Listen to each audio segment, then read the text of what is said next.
Hello, everybody. Good morning. Okay, we're on Spreaker today, too. So we have video and Spreaker. Saturday baseball. Feels like I'm always doing shows now, which is good. It's getting to be that time of the season. So, what are we going to talk about today? Arenado. First of all, let's talk about some Arenado. First, I will say hi to the chat room. Nice to see you, Greg. So nice to see you. Look, I'm wearing Cardinals today because Arenado is a part of the Cardinals now. Okay, good. Yay. So first things first, you automatically say to yourself, like, oh, wait a minute, he's not, what are his numbers going to be like outside of Coors? And of course, Arenado is going to be good no matter where he goes. This guy, we have some stats to talk about for him. But I just got done I went over to stathead.com where you can find out pretty much any kind of stat you want. You could, narrow down everything. I figured out how he does at St. Louis, and I also, in comparison to Coors Field, also I saw how he has hit in the rest of the National League Central parks. Of course, the National League Central was going to be just like it was going to be like all the teams were going to be as bad as the Pirates this year because nobody was doing anything until now. And then, of course, the Cardinals, you can always count on them to do something, right? Their fans are good. The team is good. The Cardinals way is real. And so here's how he did. So far in his career, Arenado, by the way, he's only 29, I think. He's barely 30. 24 games in St. Louis, 98 plate appearances, 5 home runs, 17 RBIs. His batting average 278. His on-base percentage 337 is very good, but he's also very good in all the rest of the parks in the National League Central. And I will say this, like he is not great at every park. There are splits that you can see. If you just look at his home away splits in the past 8 seasons, you will notice a difference. But it seems like some of the parks are much worse than others. He hits really good in Houston. But as far as the National League Central goes, he does not hit well at Wrigley. He bats 247 at Wrigley with a 287 on base percentage in 100 plate appearances and 23 games. So it's not like a tiny sample size here. He just doesn't hit well at Wrigley. The rest of them, though, like he hits 397 at Miller Park. He hits 291 in Cincinnati. He hit 322 at Coors. But, of course, it's going to also be very, very good for the rest of the lineup in St. Louis, including Paul Goldschmidt, Paul DeJong, Dylan Carlson will be great for him. So now we have an exciting team in the National League Central. They weren't doing anything, but recently they signed Wainwright. They re-signed Wainwright. Not that he's going to be like their best pitcher or anything, but he's definitely going to be in the 5-man rotation. He's a great veteran for these youngsters to learn from, and he's got a good clubhouse attitude. Good, Adam Wainwright's great for the youngsters. Also, it seems, rumor has it, that they're also going to re-sign Yachty. I can't imagine them not. Like, my biggest question is, why haven't they signed Yachty? Why haven't they re-signed him? He deserves to end his career as a Cardinal, and he's a fan favorite. He's excellent. Talk about good for the young pitchers. Like, Yachty, I don't think that you could get better than Yachty. And so I know that he would be happy and honored to end his career as a Cardinal. Rumor has it they're going to sign him in the near future. So we'll see about that. But Arenado, he's 29 right now. He'll be 30 in this season. He'll turn 30. He gets paid $35 million a year through 2024. Then he gets paid $32 million in 2025 and $27 million in 2026. He has an opt-out clause, which was actually the Rockies had to trade him. They were not going to, not that he would opt out, especially in this day and age of COVID, and like the financial situation is really up in the air for a lot of teams, and it would be really hard to get any kind of contract or, better deal than what Arenado already has. So as much as he hated it in Colorado, or as much as he was disappointed in what they've been doing over the past couple seasons, I don't think he would opt out. However, you never know. It depends, but they're not doing anything. They promised him that they would put together a winning team. They would at least make an attempt. And, there's a big difference between putting together a winning team and trying to put together a winning team. But at least if you're trying, it makes people like the star, the face of your club, feel better about where they're at, So now Arenado is going to go to the Cardinals, and he's going to have an opportunity to play on a team that wants to win. I don't understand why no other team took advantage of this situation in the National League Central right now, because the teams are just horrible. Nobody's doing anything, and it's wide open. Anybody could win just with a couple of players. The Cubbies are shedding, they're shedding players, they're getting rid of players, trading players away. The Brewers haven't done much. So anyways, Arenado's there's so much to say about him, and it's all good, just all good.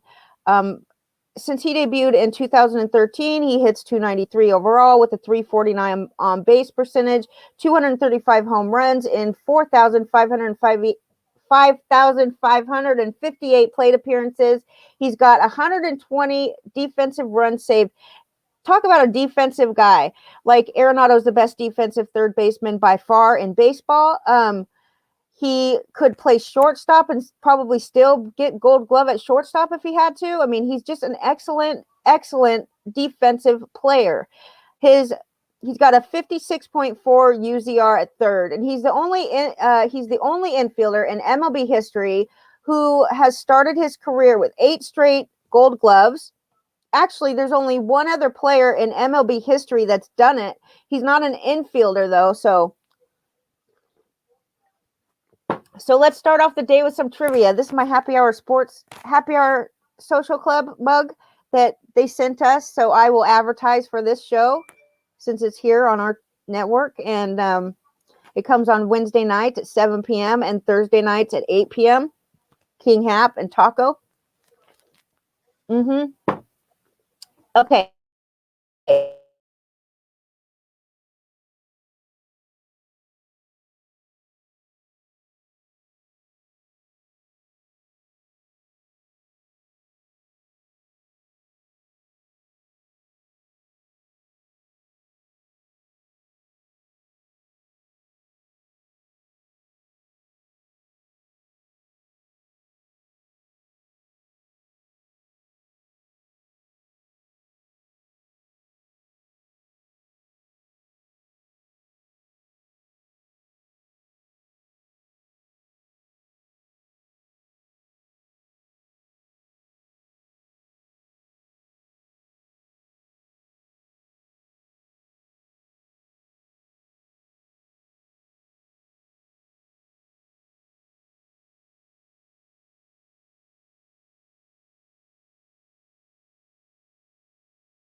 I'm here. Sorry, you guys. We had connection problems. Sometimes our internet just cuts out. Only when I'm doing a show, though. That's the only. So let's go back. I hope you guys got to hear me saying hi to everybody. That's it. Okay. Hi, George. Nice to see you. George, don't be shoveling snow, George. It's very dangerous. Okay. I was saying that the Indians, we've moved on to the Indians. Okay. I don't know if you heard that, but I was talking about the fact that they re-signed Cesar Hernandez. Now they just signed Eddie Rosario. He is 29 years old. It seems like he's older, don't you think? It feels like Eddie Rosario is older than 29, but that's all he is. And played all of his career so far in Minnesota. Let's see, they could have kept him last year, but they decided not to offer him, make him an offer. And so then he became a free agent. But Eddie Rosario might be a little bit underrated. I'm not sure. So here's the thing. He, in ADP for NFBC, now this is going to change because he was a free agent at this point so far.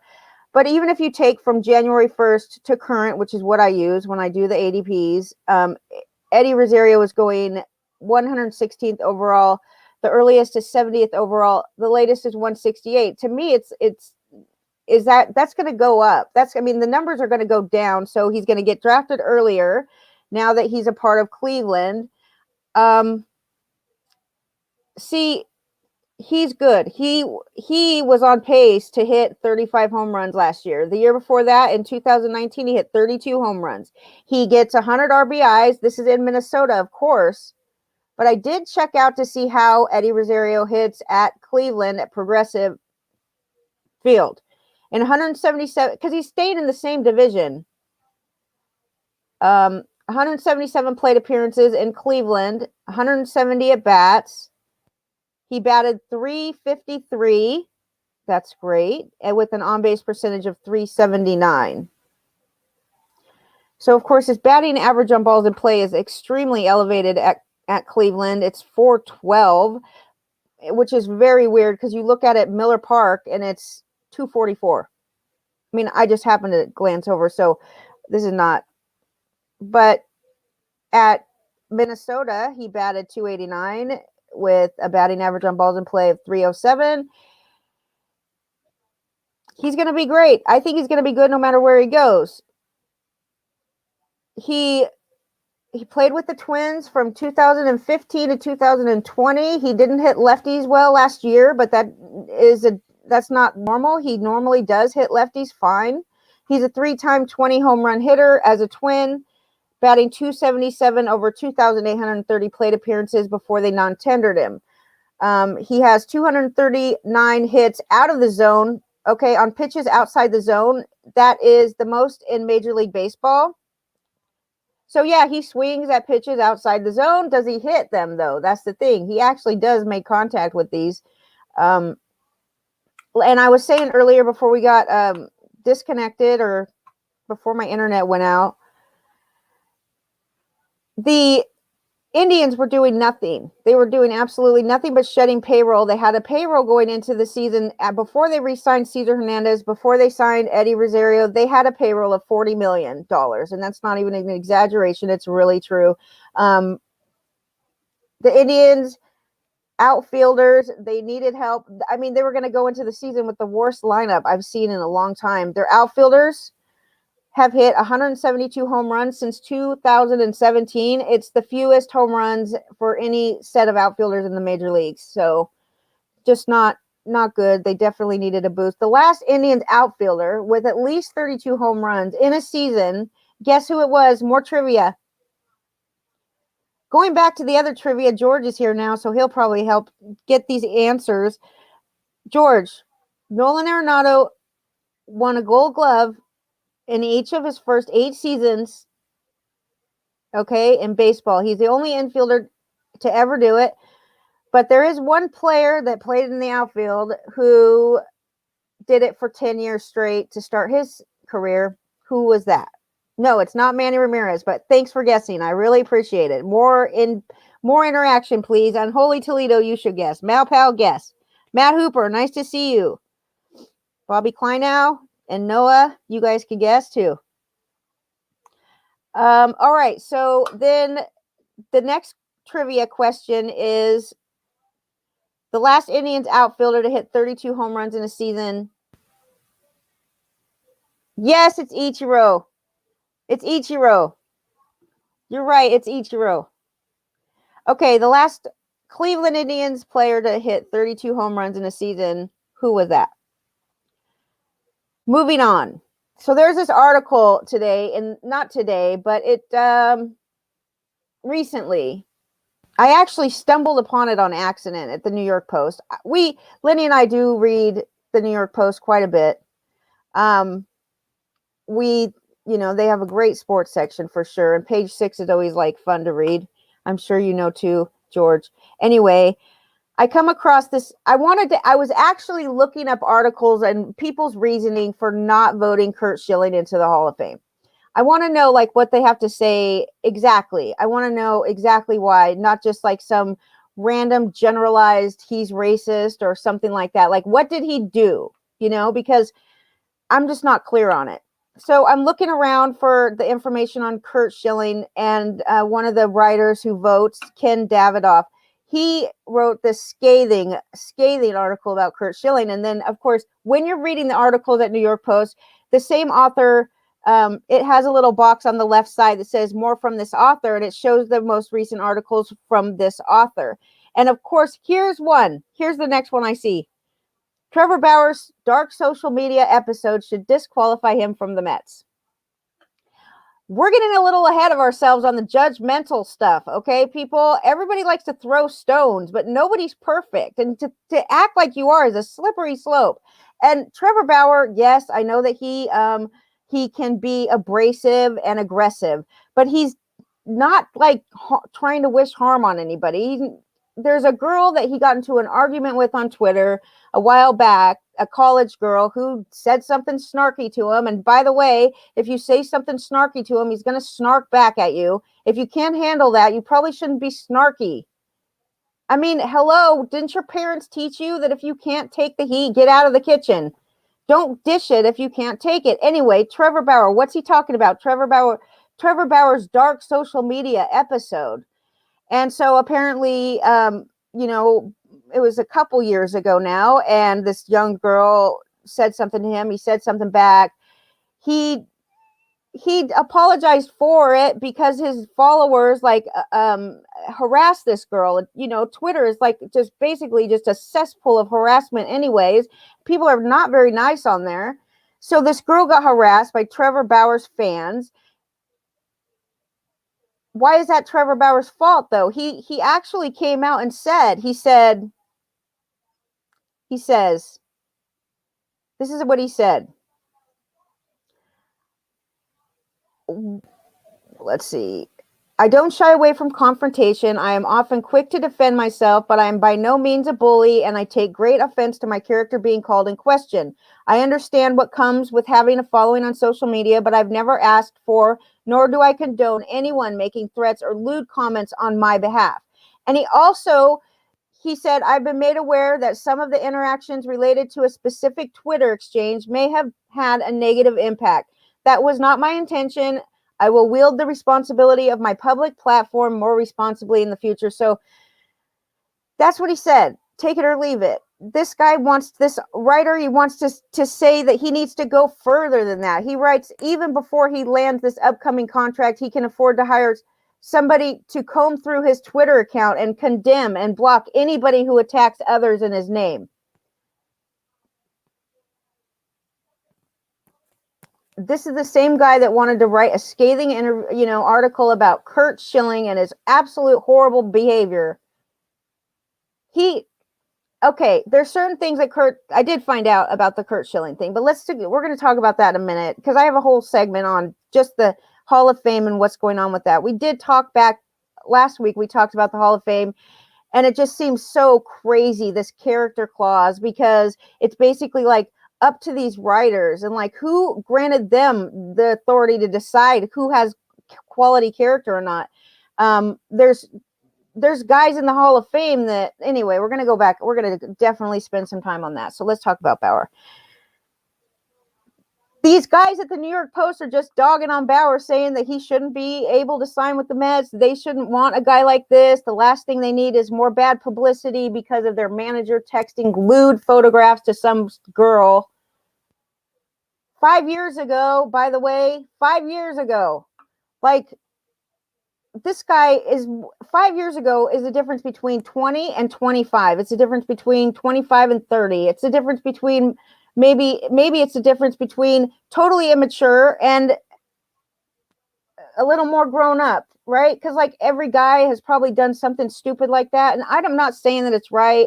I just don't understand why it has to come out like 5 years later. Is this it makes you wonder. And believe me, I am telling you that there are women out there that get upset. These athletes don't dump their wives for them, or they don't want to be with the girl, and the girl is vindictive and rude and mean, and she wants to cause trouble for the guy.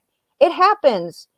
Or, I mean, there's incident after incident where a girl comes forward and says that he forced me to do something, but then it turns out you actually like went into the men's bathroom with this guy, you went into the stall with him, you took your clothes off, and then what? You said no? Like, take some responsibility for your behaviors. It's not when you walk into, whatever, I'm like referring to the Ben Roethlisberger thing a long time ago, and it's the first thing that came to my mind, but it happens. It happens. And we need to quit just acting like it's true just because somebody says that, like ruining these guys' careers. The lewd pictures, it's horrible, but it happens all the time. You're in the baseball industry. You should probably be not too, I don't know. It's just my opinion. I'm not saying I'm right. I'm just saying this is my opinion, and I'm definitely here on Saturday Baseball to share it because it's the only place I can share it, because the rest of the places that I do are just, they're company things. So I represent company then. Right now, I just represent myself. That's it. I don't represent Lenny. We've had plenty of fights about what I'm allowed, what he thinks I shouldn't talk about, but I don't care. This is my show. Saturday Baseball is mine, and it's mine alone. And the opinions of me are not my bosses, my husband, my friends, nobody. Back to Bauer. The Mets did make him an offer. What that offer is, I'm not sure, but I'm getting more excited because I do think that he's going to end up with a very short-term contract. I don't think he's given up that idea.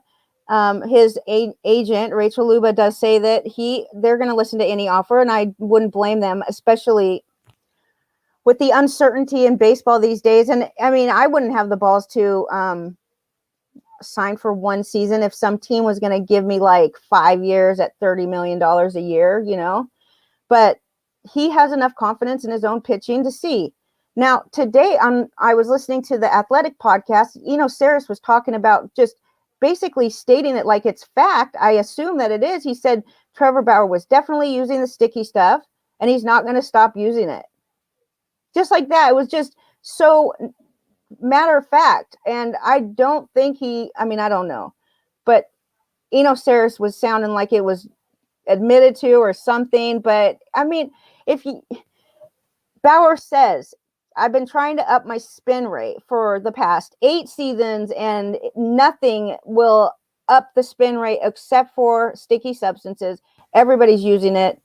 It just came out that Verlander's using it. Garrett Cole is using it. And we kind of knew that they were anyways. And actually, hitters don't mind if they use it.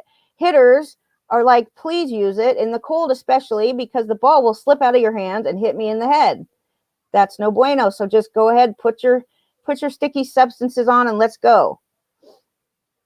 And it's kind of hard to really, I don't know. But then you get into the whole cheating thing. And baseball is a game of cheating. That's all there is to it, okay? Talk about it whatever way you want. They've been cheating since the first day baseball ever existed. They've been finding ways to cheat, whether it be stealing signs, sticky substances, trick pitching, amphetamines, steroids. Babe Ruth loved liquor. I don't know if it made him a better player, but he was drinking liquor all the time. And if it wasn't steroids, it was something else. So it's just the way it is. we just got so high and mighty these past couple years. I mean, the past 5 or 6 years, God, we think that we're so high and mighty above everybody. Those people don't deserve it because they have bad character for saying that they don't want trans people to go into the same bathroom. And the way that Schilling did that tweet was not good. And I don't think it was right. I definitely can see why people would be offended by it. But it doesn't take away the fact that he was one of the best pitchers in baseball. And still, he has the best strikeout to walk percentage in all of baseball history. That's true. His postseason, nobody could compete with it. That's for sure. But if you take his stats alone, it's hard to deny Schilling the Hall of Fame. Now, a lot of times they're going to wait until the last couple of seasons. I don't know why they play these games. They don't like to let people in their first ballot. They just don't like to let them in. I don't know why, but and even when they do, they don't unanimous it. Like Mariano Rivera, obviously, is just the only one ever. But what's going to happen in the next couple seasons? What's going to happen if we deny everybody that made a mistake or did steroids or got caught, And by the way, if you're going to judge people on their character about doing steroids, are there different levels of steroid use that are worse than others? Like, let's say you're just taking something, a diet pill or something, right? Let's just say you're I don't know, I don't know, taking these other things that are not legal in sports. There's a whole list. There's like 300 things on this list. So is it different to take actual shoot steroids, or is that different than taking a supplement that's illegal and on the list of banned substances? I don't know. It's like, is weed more acceptable than heroin? Absolutely. Not in this specific case, but you know what I mean? Like, it's just more accepted in society. Both of those drugs are illegal, but we seem to really, judge one way worse than the other. Does it have to do with the needle? If you use a needle, then you don't deserve to be in the Hall of Fame. But if you didn't use a needle, then you can get in. Take out all of the people that beat up their wife, that gambled, that took amphetamines, that did steroids, that took supplements, that cheated by stealing signs, that,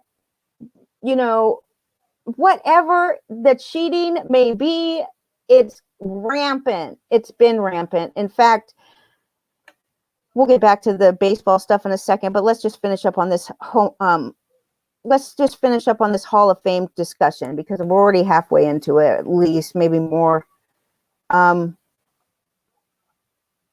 So 0 players were inducted. Now, I'm not saying that every season players have to get in, that players have to get in. In fact, last year's Hall of Fame inductees, they're still waiting to have their ceremony because of COVID. So, I'm not saying, in my opinion, is not that you have to vote somebody in no matter what every year. If you're a baseball writer, you have to write 10 names down, no matter if you think that they're good or not. Like, you should only have to write players' names down if you think that they're worthy of getting in the Hall of Fame. The problem is, next year is going to be Clemens, Schilling, and Bond's final season or opportunity. Now, I'm not really sure what happens, but apparently there's another chance for them to get in through the Veterans Association, or they have a group of veteran players that can apparently get you in. So Schilling says, I don't want to be on the ballot next year. It's just too much for my family. It's like too much of an emotional thing. Okay, you need to quit acting like a baby. Just whatever. You've already done it for 9 years. Just do it for another season and get it over with. And then you can get inducted by the veterans if that may be the case. This year, actually, he had a good chunk of the votes. He only needed like 16 more votes to get in. That was the most that he's gotten so far, right? I think he's got a better chance than Bonds. But Bonds, if you want to talk about character, I mean, for real, but we shouldn't be talking about character at all. That's my point. We got to get this character clause is ridiculous, because nobody knows. It's basically dependent on what this guy thinks. So the problem with Schilling is that he offended journalists a lot of times. He has absolutely not backed down to these journalists. And he's fought back to them, and they don't like it. There was a guy wearing a shirt at a game recently. This is like the most recent controversy that Curt Schilling did.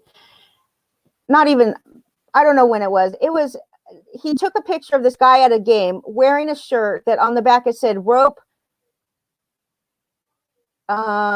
something, rope and a journalist and some assembly required or something. And he liked the shirt. It wasn't him wearing the shirt. He saw the shirt on someone else. He tweeted it. He thought it was funny. Now the journalists, they just can't stand him.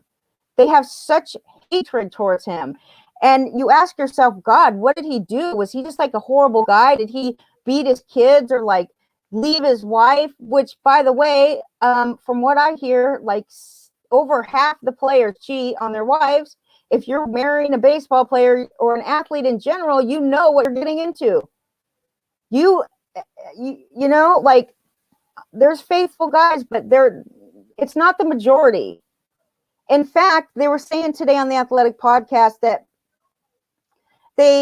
even the ticket people, that they give out the tickets for the games, right? So they give the tickets to the wife, but she gets to sit behind home plate, and they give the girlfriend tickets on third baseline.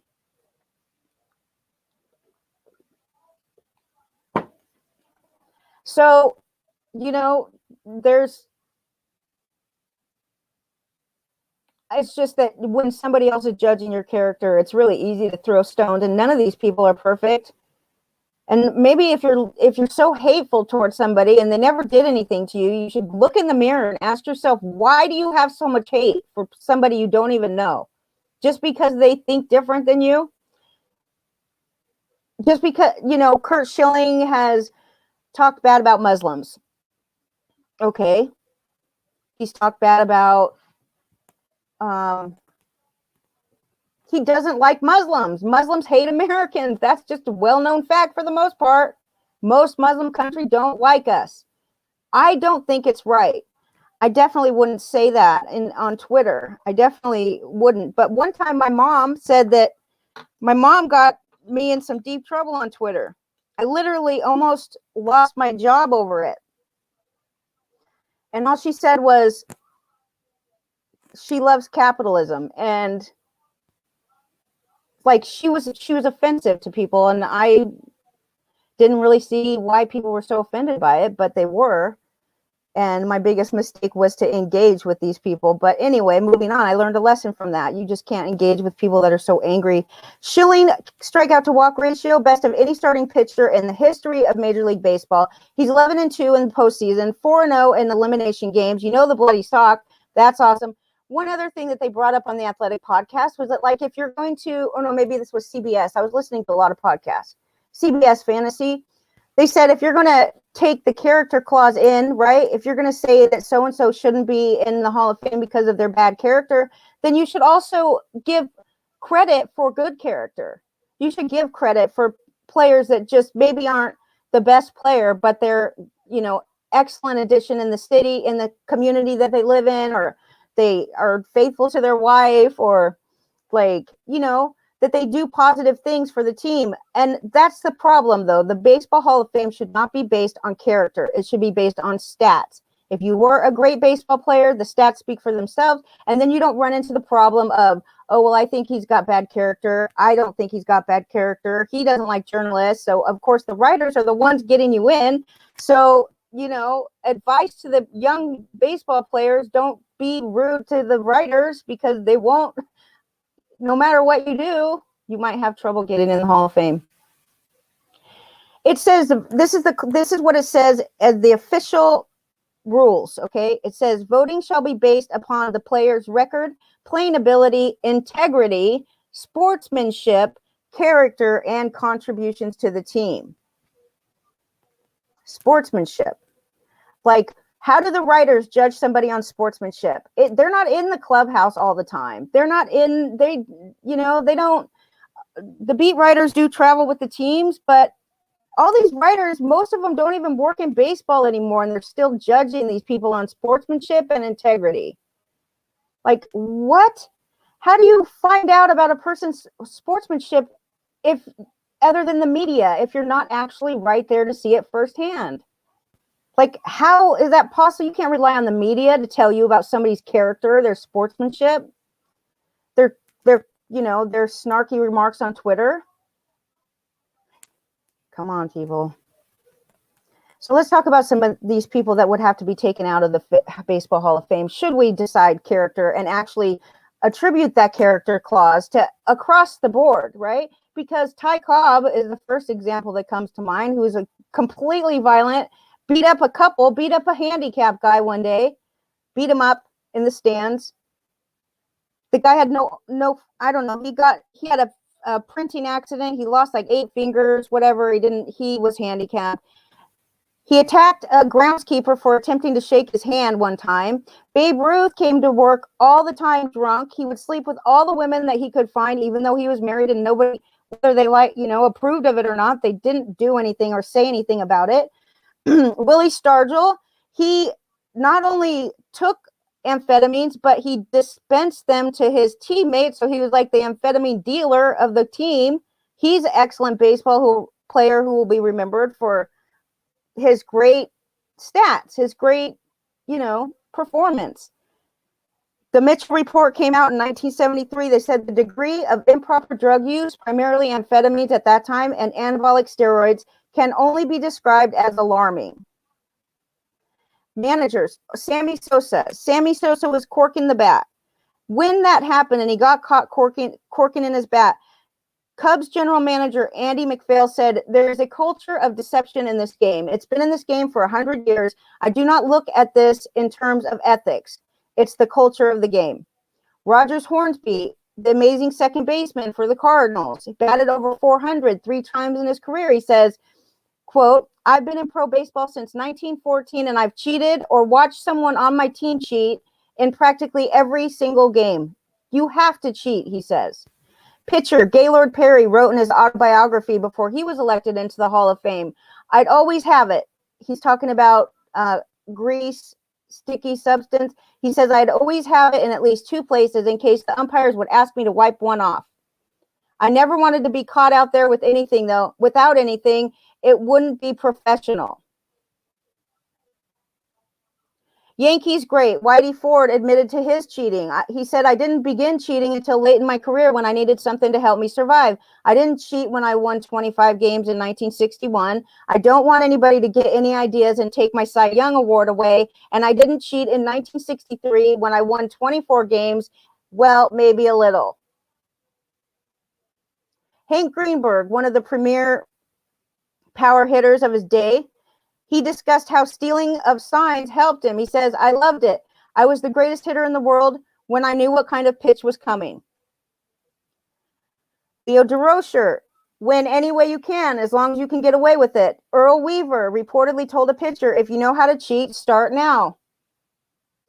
And there's a lot of other things that impact performance in games, and a lot of them, like the 154 game season versus the 162 game season, the dead ball era, the segregated era where they didn't even let black people in baseball. There was a lot of great black baseball players. The war years where like Ted Williams and other really good players missed out in their prime seasons because they were off fighting wars. Differences in the baseball stadiums, the weather, the dimensions, the geography, the turf, everything. They all impact a game. So that's why I say, you guys, it has to be based on just stats. It cannot. We're going to have a whole decade of emptiness. Or either that, or we're going to have people voting in players that don't deserve to be there statistically just because they didn't get caught doing anything bad. Right? So let's go back to baseball now. Current baseball. Nolan Arenado. We're done with Nolan Arenado. The Rockies, the Indians.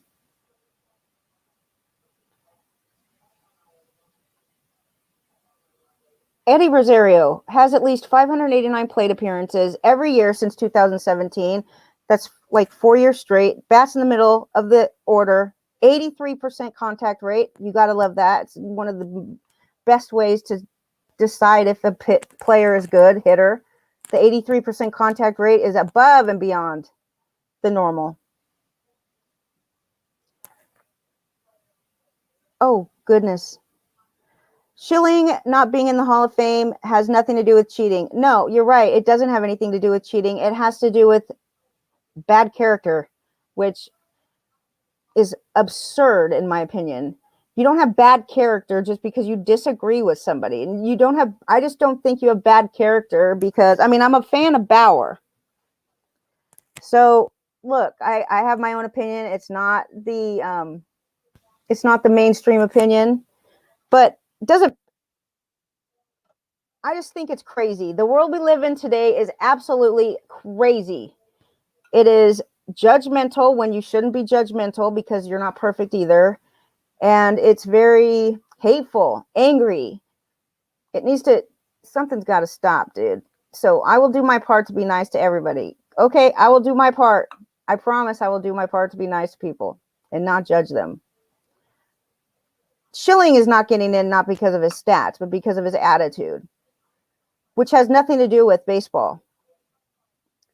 And by the way, I'll say this again, and I mean it from the bottom of my heart. I mean it because I know it's 100% truth. When you stop allowing discourse between people, discussion, you take away any opportunity for growth, for learning knowledge, for negotiate. Like, if you don't want to hear anybody's opinion but your own, and you refuse to see anything but only from your point of view, then the bad people, the corrupt people, they get to get away with anything they want because they're only just going to tell you what you want to hear. They're not going to tell you anything you don't want to hear because they can't. So once we do that, you're basically just giving, not that we have a lot of power left, okay, but if you stop accepting the fact that people have different opinions than you, and you stop at least trying to have a discussion about it, we're in trouble then. Then we turn into North Korea, China, that kind of thing, Venezuela. They don't get to say what they think over there either. Blue Jays are still in on Bauer, but they're not going to be able to pay him enough, I think. The Mets, if they do sign Bauer, even to a short-term contract, the guy at New York Post said that they will hit the 210 threshold. They will hit the tax threshold. And this guy's like, of course, he's saying Bauer's dirty, dark social media should exclude him from even being an option for the Mets. Please. You know what? Aroldis Chapman, they said that about Aroldis Chapman. They shouldn't, the Yankees shouldn't sign Aroldis Chapman because he's had a fight with his girlfriend, which, by the way, they're still together and have a baby now together. They ruined this guy's career, though, almost. It definitely got him, he definitely lost a lot of money because of it, because the Yankees were able to get Aroldis Chapman for super cheap, thanks to the fact that nobody liked him.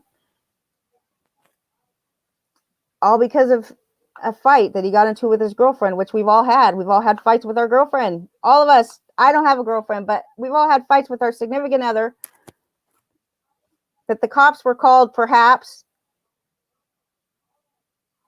Okay.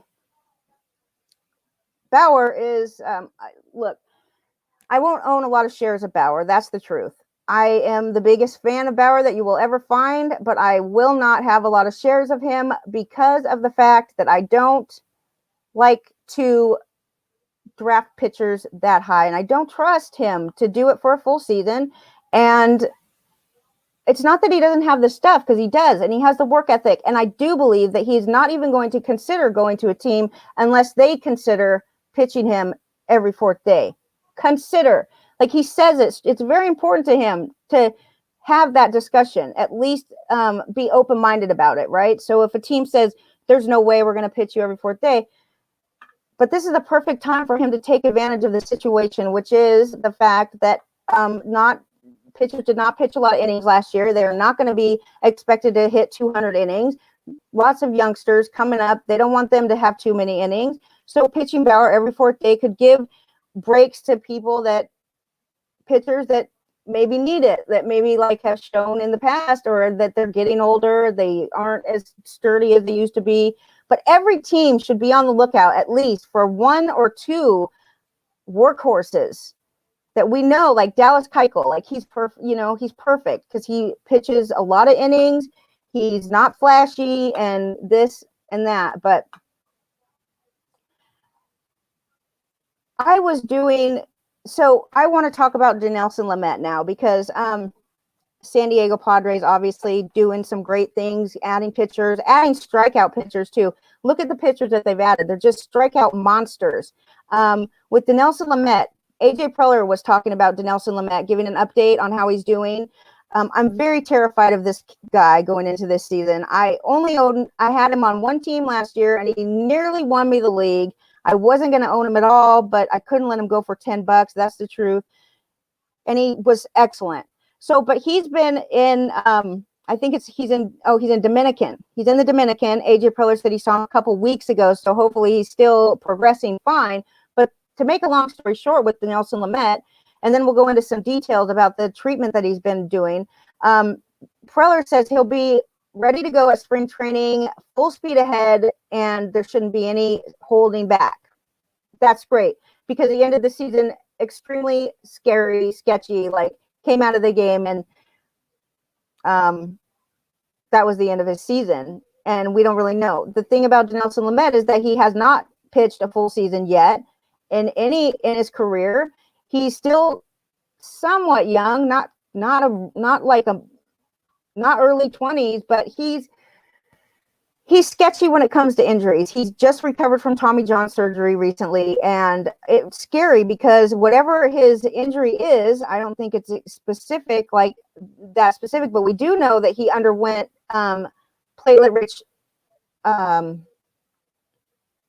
PRP, platelet-rich plasma, platelet-rich plasma.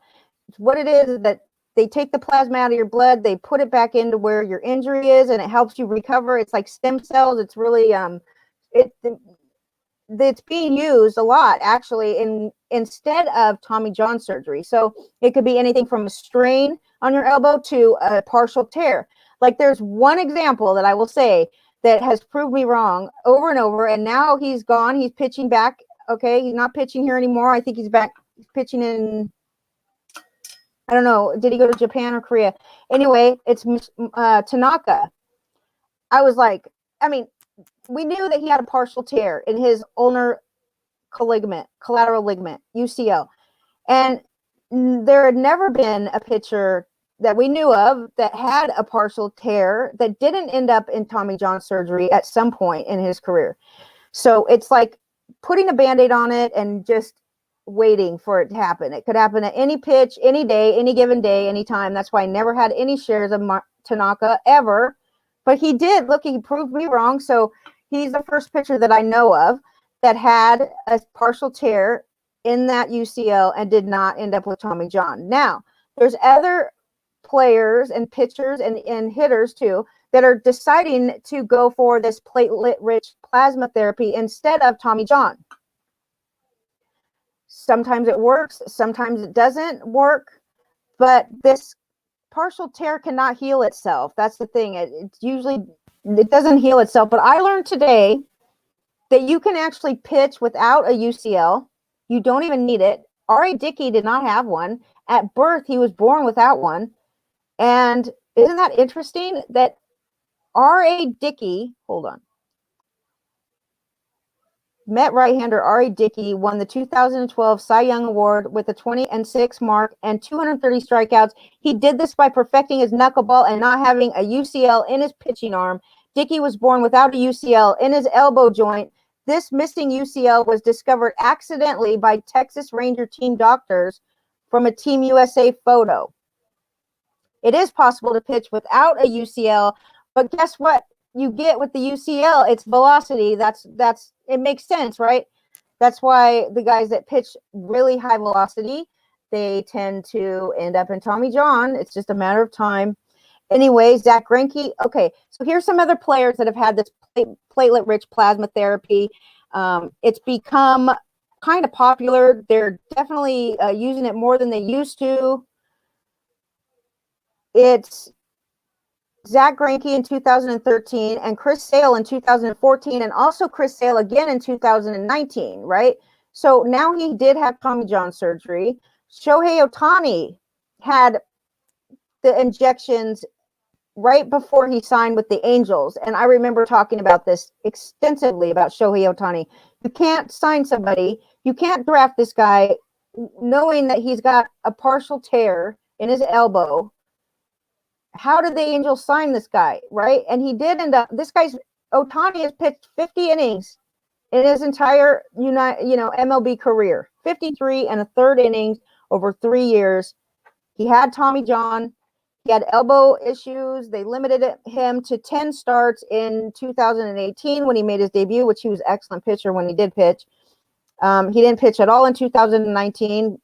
They let him start hitting, though, which was also a very big surprise to me, that they were allowing him to hit while he was trying to get back into things. But the other pitchers that had it that ended up needing Tommy John were Clay Buchholz, Drew Smyly.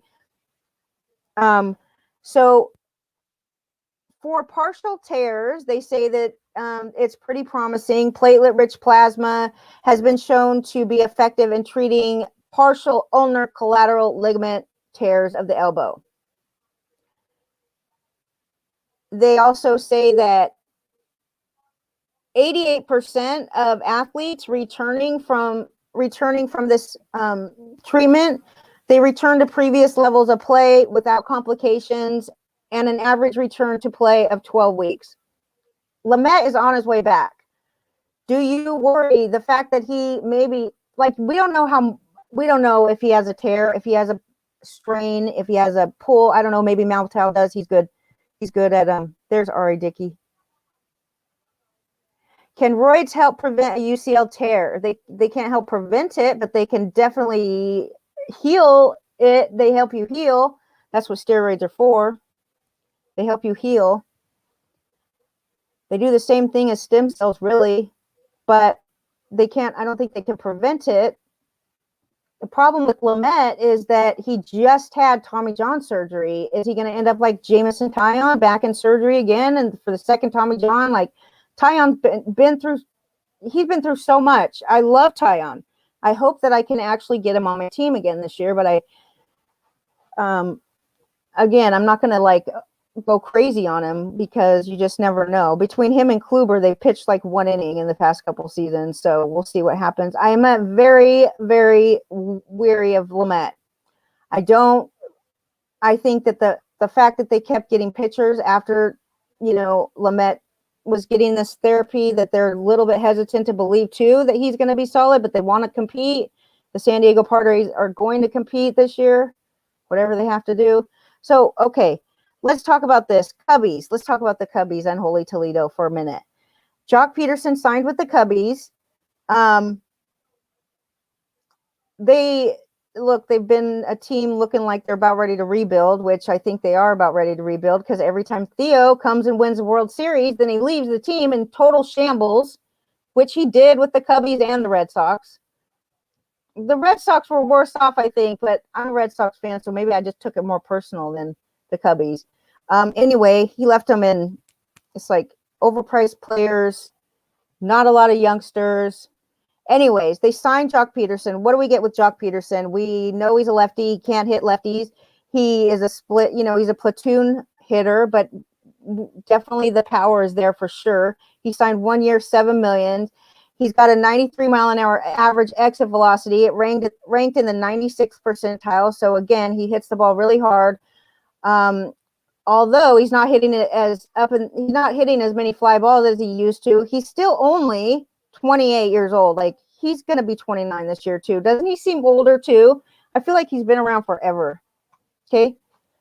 His ground ball rate went up to 51.7%. That's a career high this year. I'm not going to put anything into that. But it used to be like they considered him one of the most patient batters in baseball. That he hasn't really been walking that much, but it was 8% last year, career low. His on-base percentage last year was .285. So here we go. We're on the Cubbies. It's a brand new team, fresh start, blah, blah, blah. I started doing like some research into the hitters in Cubbyville to find out if they did want to platoon him, who would they platoon him with? So I started looking at the splits between the batters one at a time. I'm looking at the bottom line is that the bunch of Cubbies can't hit lefties. It's an odd signing for them, considering the fact that, like, Jason Hayward hits lefties 230, batting average against lefties since 2018. Ian Happ, he hits 220 against lefties since 2018. David Bote, 200 against lefties. Wilson Contreras doesn't hit lefties too bad. Chris Bryant is not bad with lefties, and Rizzo. Those three are okay with lefties, but the rest of them, they're horrible. Can't hit lefties. So if you're a left-handed pitcher and you're going to Wrigleyville, you are going to probably have a great game. Remember that for DFS daily. Jock Peterson, he hit 190 last year. I'm not going to hold that against him, but you're not going to get much higher than that. So if you say 190 is your floor, guess what your ceiling is? Your ceiling is 230. And that's the truth. You're going to get 230 out of this guy on a good season. Well, 249 he hit in 2019. That was his excellent year where he had 36 home runs. He had 514 plate appearances. But for the rest of the time, the most part is that he's a platoon player, not an everyday player. And the only reason that he was, and he batted leadoff. Do you remember that? That was an excellent year. So we'll see where he bats. The Cubbies haven't had a leadoff batter for probably as long as the Phillies haven't had a lefty starter in their rotation as long. I don't remember the last time the Phillies had a leadoff batter. I mean, the Cubbies. I mean, sure, they have hitters that they could put in at the leadoff spot, but maybe that's why they got Jock Peterson. He was great as a leadoff batter in for the Dodgers. I don't know, where is he going in drafts? Let's see where Jock Peterson, I bet you he's not even being drafted. So in this situation, 384, 385 overall since January 1st. I have a feeling it's probably going to rise a little bit, but don't be fooled. We don't know about his playing time. If it's really late in the draft and you say to yourself, like, oh, look, he's going before Brandon Belt. Why in the world does Brandon Belt get no love? Brandon Belt gets no love. Here's a guy every year, year in, year out. Brandon Belt is getting on base, especially in on-base percentage leagues. It's just unfathomable that Brandon Belt is being drafted after Jock Peterson. It's unbelievable. I can't imagine it because Brandon Belt is going 389 overall and Jock Peterson 385 overall. What the hell? He's not flashy. He's not great. He doesn't have a high ceiling, high, but he's a totally consistent every year. Brandon Belt does the same thing. Let's take a look at Brandon Belt. It's worth looking at. So, yes, Jock Peterson's going to get you a lot more home runs, but then you're going to have to figure out how you're going to make up for the 210 batting average. And here's Brandon Belt. 309 last year, he hit 309. He has a 425 on-base percentage, and this is in 179 plate appearances. This is not just in some random sample. 309, 425. This is a perfect guy to help. If you had to draft somebody like Jock Peterson and earlier in your draft, this is a perfect counteraction for this. So when it gets late in draft, people say, oh, you know, that you should get this sleeper. No, it really depends on what your team is made up of so far, where your shortages are, and what categories you need to make up. And a lot of times it's going to be batting average. A lot of times.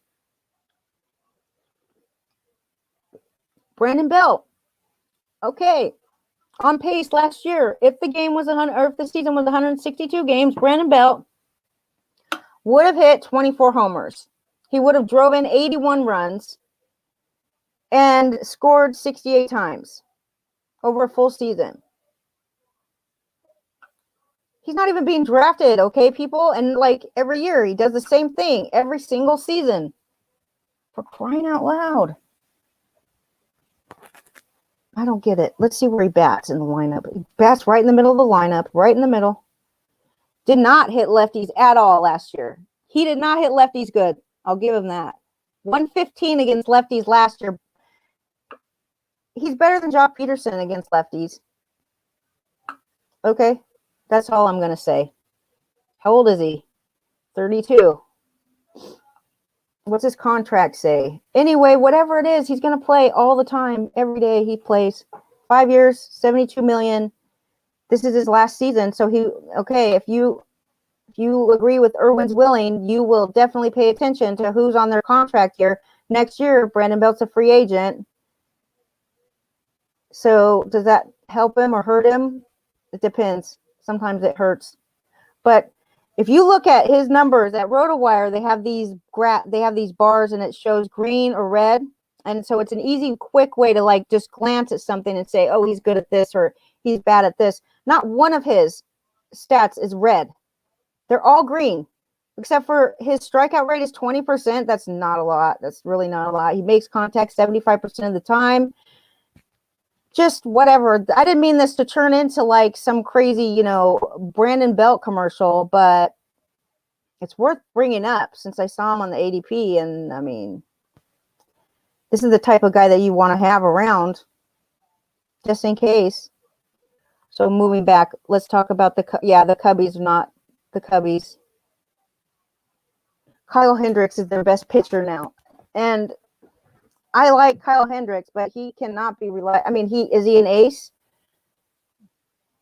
He's consistent, that's for sure, but I do not see high hopes for the Cubbies. Lenny wants to know if I think that Javier Baez will be traded. I say Javier Baez. I remember like 4 or 5 years ago, some guys that used to come to the chat room would say that Javier Baez was going to be traded, and I was like, no, they just named a street after him, dude. It's right by the ballpark. It's called Javi Baez Way. I was like, they're not going to trade him right after they name Javi Baez Way. They obviously like Javi Baez. I mean, what will the fans have to even watch if he goes? Because Chris Bryant is going. Chris Bryant is as good as gone. Javi Baez, how much do they pay him? Let's find out. I know I've been on for an hour, so I could go anytime. And, of course, I never run out of things to say. Let's see what his contract – he's coming up to free agency, I bet. That's why they're trying to trade him. Signed a 1-year contract. 1 year for $11.65 million. What a steal that is. Right? $11 million for him? I mean, for fantasy, you got to watch out for Javi Baez because he is a free swinger. And now you look at the thing I told you about with the red and the green at RotoWire, all of his are red. They're all red. All red. His strikeout rate, 32%. That's not good. His plate discipline is definitely catching up with him, and it's only going to get worse as he gets older. However, he's still in his prime seasons. He is not old by any stretch of the word. He is still 28 years old this year, and he is not old, but he's never made great contact.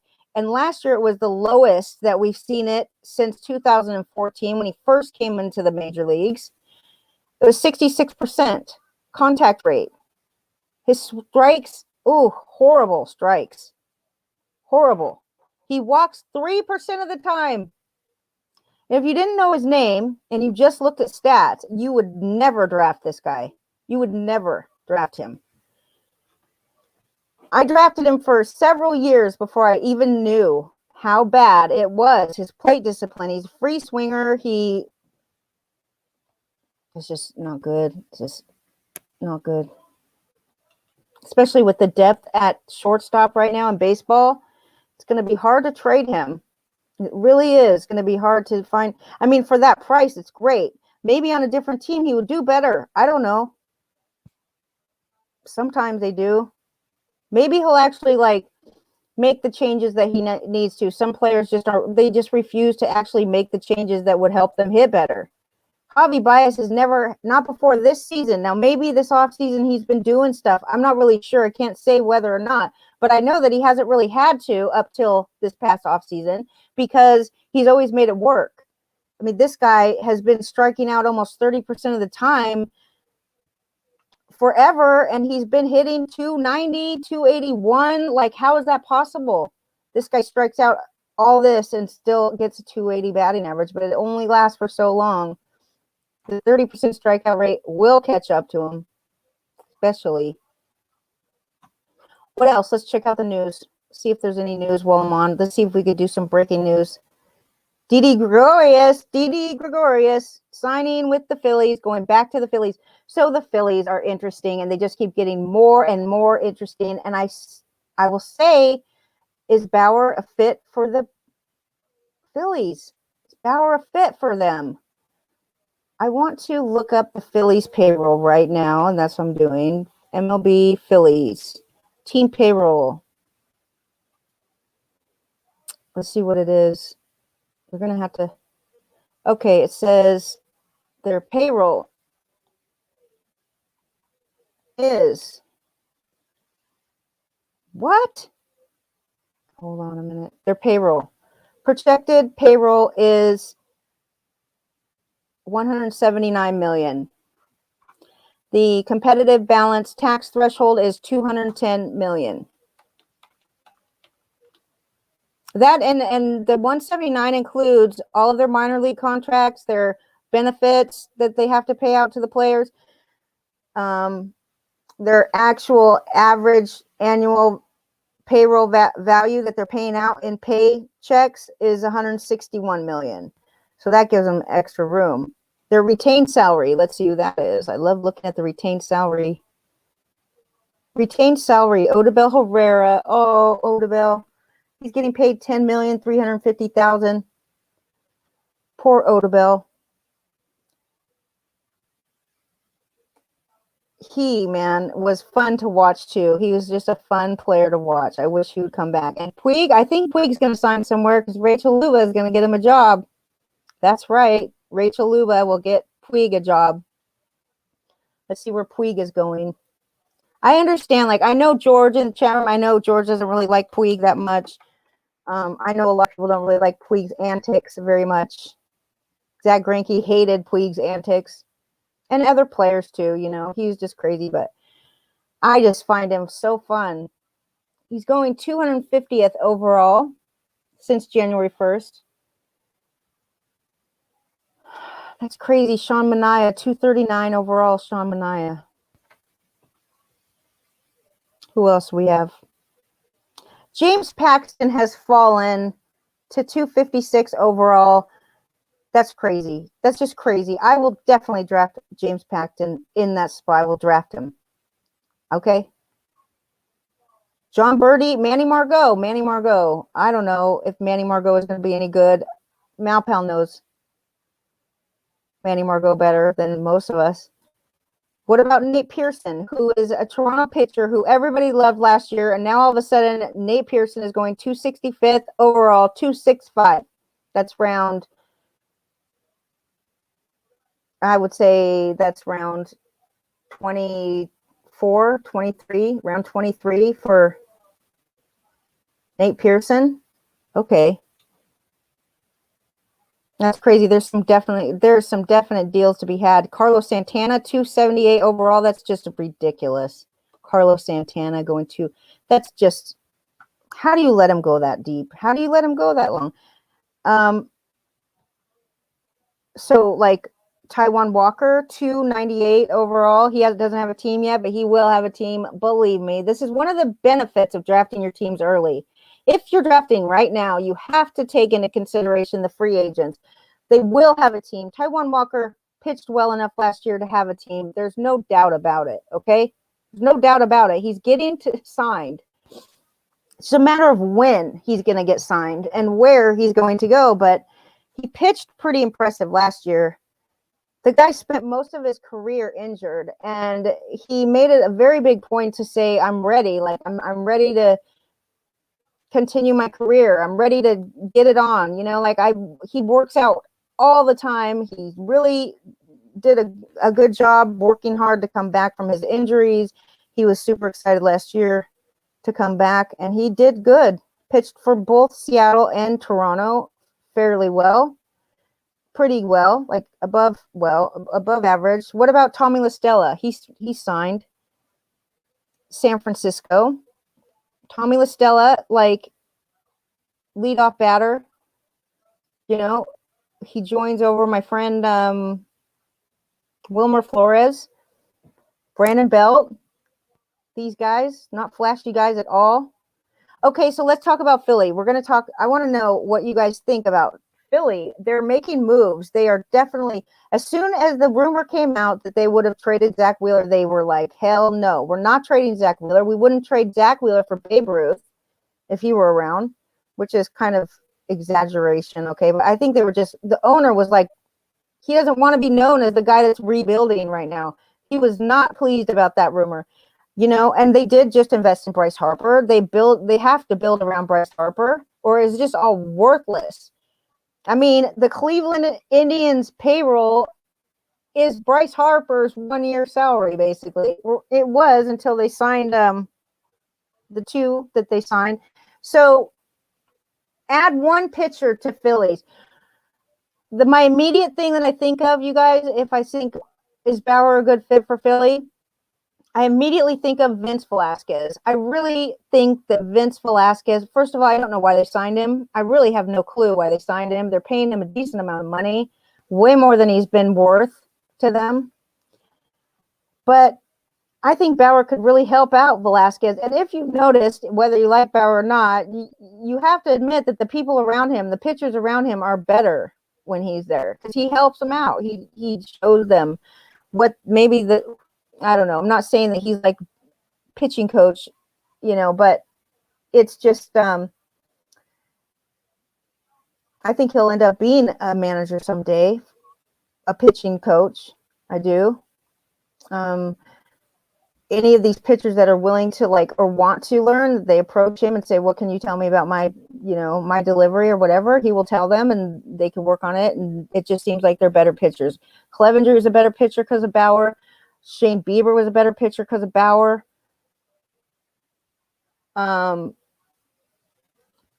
He just makes his rotation better, I think. And the Phillies, okay, they have JT Realmuto. They made that move. That tells me that. I mean, that's a good place for a pitcher to go with JT Realmuto, that back behind the plate for 5 seasons. He's got the highest. I mean, he's above and beyond any other catcher in baseball right now. That's for sure. But not. I don't know, from a pitcher's perspective. I'm talking about from a fantasy perspective. But if you want to talk about the best catcher behind the plate for pitchers, I think it's Roberto Perez. I think that's just. I know he's a great defensive guy.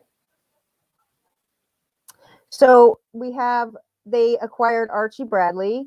Their pitching is, put a Trevor Bauer in there, and they're as good as any pitching.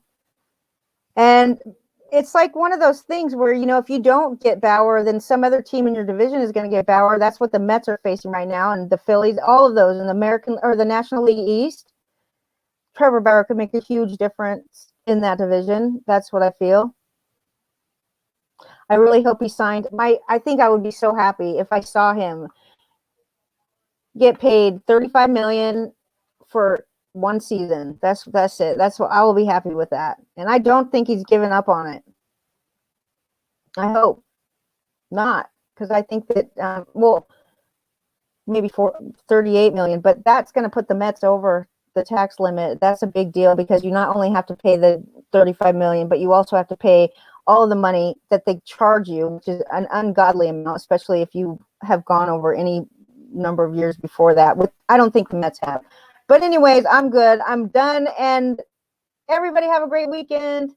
Tomorrow is Sunday. Tomorrow is The Lady and the Legend on Sirius Radio at 7 a.m. Eastern Time.